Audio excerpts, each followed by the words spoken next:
Yeah, people's photographic memory. Well, there's that, but also I was watching a TED Talk from Australia where there are individuals that they've interviewed that remember every day since they were like 10 years old. And so you could ask them questions about it and they can tell you what happened that day if they were aware of it, right? But it, like the one person interviewed, says, well, in this year, who won the Oscars for Best Actor and Actress? She says, oh, I didn't watch the Oscars.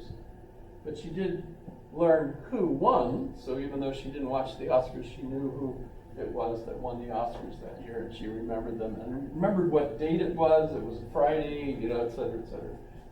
So there are people that do that. But here you go, you're playing pool, which, by the way, I think he played billiards, not pool, but he's even talking about, you're lined up to shoot the 8-ball in the corner pocket, right? You have the cue ball lined up, take the cue and you shoot it, and you kiss the 8-ball just right and knock it into the pocket. And I can set the table up again the same way, take the same shot, and as long as I shoot it exactly the same way, the 8-ball will go into the pocket, right? And we think, naturally, that there's a cause and effect relationship.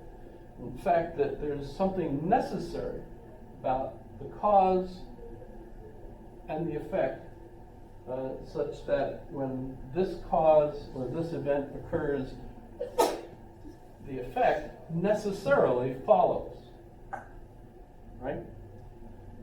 But here's an interesting thing. I can imagine taking the shot and everything's all lined up, same as always, and then I shoot exactly the same as always. But as the cue ball heads to knock the 8-ball into the pocket, the 8-ball jumps up in the air and goes, woohoo, you can't get me. And the cue ball goes underneath, it goes, hey, you can't do that, and falls into the pocket, scratch. I can imagine that. I'm not saying that David Hume imagined it. In fact, he never saw Who Framed Roger Rabbit. I'm kind of confused as to the what that analogy is trying to get at, or that metaphor. Imagination. We can imagine something else happening besides what has always happened. Why do we think that there's a necessary connection between a cause and effect? Our memory. We've seen this happen before. We've seen it happen before. We've seen it happen before. It always happens this way. It always happens this way. And so we expect this to happen again the same way. And that, as a rule, usually works very well for us. But we do have black swans, right? An occasional black swan. The metaphor there is that, for many, many years, the Europeans thought white swans were like, that was the only kind of swan. But then they found black swans in Australia. And guess what? There are black swans. They really are black swans. And that becomes a metaphor. Remember, there was a book called The Black Swan, which was made Talib, the author, famous. One black swan to disprove the notion that all swans are talking white. about how the economy, everybody thinks the economy is going great. It's going to be great. It's going to be great. It's going to be great. No, I don't think so. And he's right. Black swans, something unexpected happens, right? So the black swan is that metaphor for that. But the thing is, for David Hume, I can imagine something else happening besides what always happens. And if it's possible for me to imagine something else happen, that means that the connection between the cause and effect is not logically necessary. Because if it was logically necessary, I couldn't imagine it not happening that way. That's his argument. Because I can't imagine something happening that would be logically necessary and then I can imagine it not happening. I wouldn't be able to do that. My mind wouldn't be able to imagine a contradiction of that sort. But I can. We all can. As a result, the connection is not logically necessary. So then his question is, okay, so what kind of necessity is it? And his answer is, it's habit. It's the experiences we've had have taught us that this is the connection. And so based on our memory, this will happen, right? And that's where we get that sense of necessity. But here's the problem. Has your memory ever fooled you or been wrong? Hannah? I was wrong today, right? I'm still thinking there's a Sophia here somewhere. Maybe Sophia's in here today. She emails me all the time with her answers, so it must be, right? But you get the idea. And you're Sharon? Yes. Whoa, what a mind. With a mind like that, why the heck am I wasting it on? No, Sophia. Sophia. Princess Sophie. Who is Princess Sophie? There's a lot of Princess Sophies. Yeah. Charlottenburg Schloss. That was Princess Sophie. Oh, well, let's not go there. That's my quiz question, you know. Yeah, I was quiz like, questions, You know, quiz time. that's, oh, you missed the quiz question. The quiz question already has been given, and that is, do you find all this social media, what does it do to you, right? Is it overwhelming your memory, basically?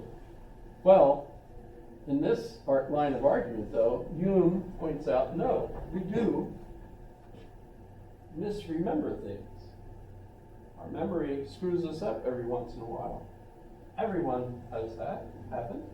And so therefore, you can't really trust your memory well enough for you to say that there's a proof. This is proved such and such. Says this has happened before, it's happened 4 times, that's proof. No, it's a black swan maybe. Maybe, who knows, right? So you can't use your memory as an argument in a proof. Now, that being the case, science, you think, demonstrates things in the lab, whatever.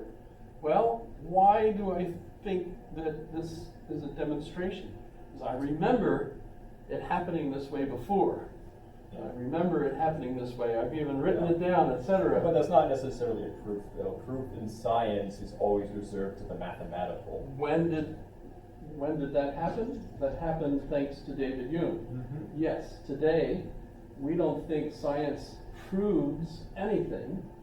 They have their hypotheses, and then they test them. And as a result of these tests, they feel that this is a working hypothesis, right? Until we find a better solution, So contemporary science is constantly looking for demonstrating that the active hypothesis is in error. They're looking forward to finding something wrong with this hypothesis so that they can improve it. And even natural laws, like a natural law or like definitions is something that's observed to be true in all cases. Not necessarily that it is true. Remember, that has to be within the context of a particular model. Yeah. Right? Yeah. Well, Laws can be disproven all the time. what we end up with then is this modern view of a scientific enterprise never being able to prove anything. Why? Because David Hume points out that our memory could be fallacious, and so the previous experiences we've had are not adequate for a kind of proof that we think mathematics will actually give us. Yeah. Right? Well, mathematics is just a relation of ideas, not actual empirical experience. Depending on your They perspective. do connect. I mean, depending on your They do perspective. connect, but mathematics per se is just a logical set of relationships that we've invented, actually. Right? So you end up then with the idea that science cannot actually prove anything. It's all hypothesis. Or theory. That's David Hume has done that to us. And as a result, David Hume's skepticism leaves us not only with the sense that we can't prove anything scientifically, because all I know absolutely is what I'm experiencing right at this moment. By the way, I might be hallucinating. I might be thinking that I'm, in a plane that, needs to be stopped, under, and I'll pull the red handles. Why? Well, I did take mushrooms 48 hours ago, says this guy who tried to do this, right? And we don't doubt that he had the experiences as he described them. We're, of course, concerned because we don't want people trying to stop the jet engines on an airplane mid-flight. That's not a good thing. If he had succeeded, he would have killed 87 people. Hence the charges of attempted murder times 87, for this guy. But we don't doubt that his experiences, as he describes them, our problem, of course, is that that's not grounds for his behavior the way it was, right? He might not have intentionally tried to kill all the people on the plane. He might have been trying to, save them or whatever he thought he was trying to do. But he was under hallucinogenic mushrooms, right? Well, the last thing I want to leave you with, though, is, because we've only got 5 minutes left, is the issue of the self.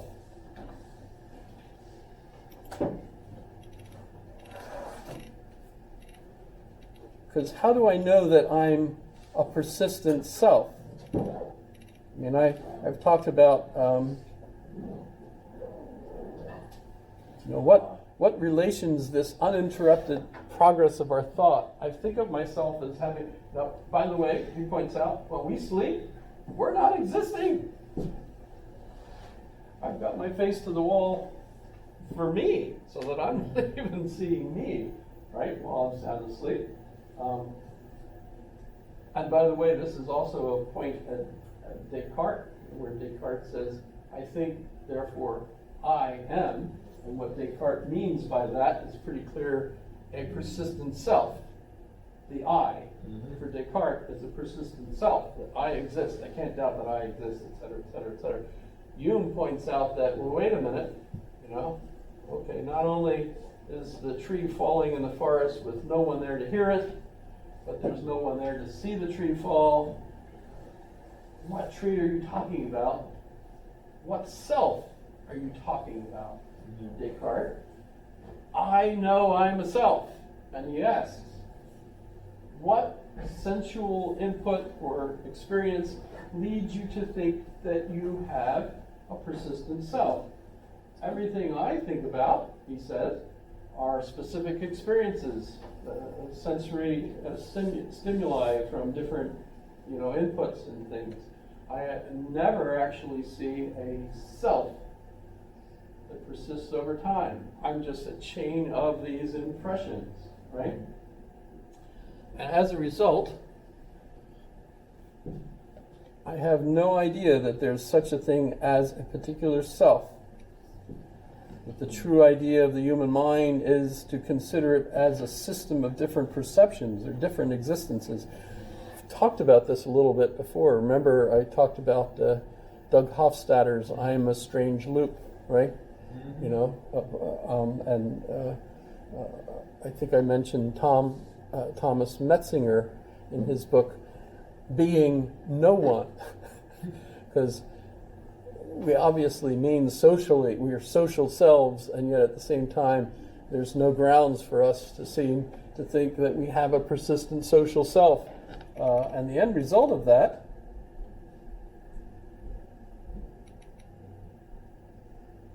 is that he ends up very depressed afterwards.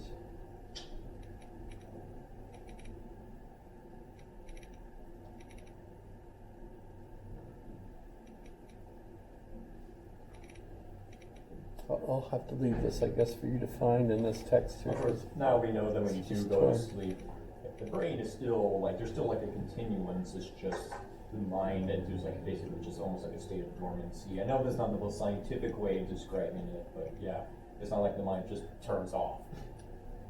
But then you can also bring up the issue of almost like your mind is constantly a ship of Theseusing itself constantly. New connections are being That's- formed, yeah. old ones are decaying over and over and over again, you know. So there's that to have existential dread over.